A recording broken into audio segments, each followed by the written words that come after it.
In this tutorial, you will learn how to download and install HP QuickDrop in Windows 11 and Windows 10. First, open your Microsoft Store.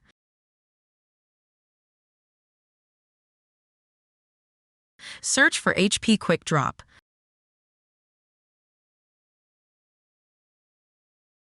Click on HP QuickDrop.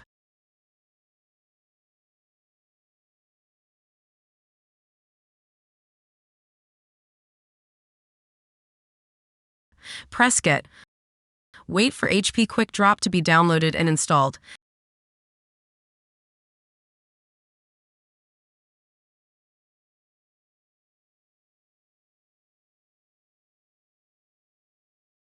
Now open HP QuickDrop.